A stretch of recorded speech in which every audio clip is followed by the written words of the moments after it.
আসসালামু আলাইকুম ভিউয়ার্স। তো আজকে আমরা একটি ঘর সম্পর্কে বলবো, যা অনেক পুরনো ঘর।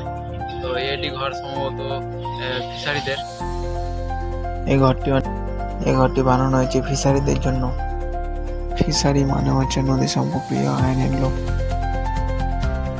ফিশারিরা থাকাকালীন কোনো ছোট মাছ ধরা যেত না, কারণ এটি আইনগত অপরাধ।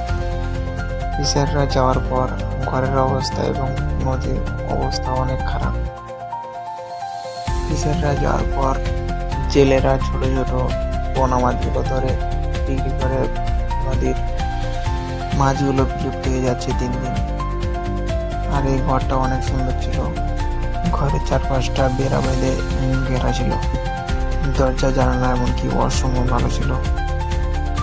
যত দিন যাচ্ছে এই ঘরটি একটু একটু করে ক্ষয় হয়ে যাচ্ছে, মানে ভেঙে যাচ্ছে আর কি। ভেতরের অংশটা আপনারা দেখতে পাচ্ছেন অনেক সুন্দর হয়ে আছে, এখনো কিছুই হয়নি। টিনগুলো অনেক মজবুত। এই যে দেখছেন রডগুলো অনেক শক্ত হয়ে আছে, মজবুত আছে। আর পিলারগুলো অনেক শক্ত মজবুত এবং ঘরটা মজবুত হয়ে আছে। কিছু কিছু পিলার ভেঙে গেছে, তবুও অনেক সুন্দর হয়ে আছে। অনেক সময় জেলেরাও এখানে রাত কাটায়। মাছ মারতে এসে অনেক সময় দেরি হয়ে যায়, তারপরে এখানে রাত কাটিয়ে নেয়।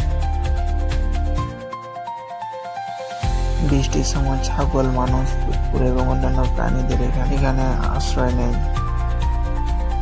দিনের বেলা এখানে মানুষজন, ছেলেমেয়েরা এখানে খেলা করে। এবং আমার ভিডিওটি পুরোপুরি দেখার জন্য আপনাকে অনেক অনেক ধন্যবাদ। আমার চ্যানেলটি ফলো, সাবস্ক্রাইব এবং লাইক, কমেন্ট, শেয়ার করে দিন, যাতে অজানা কিছু তথ্য বা ভিডিও নিয়ে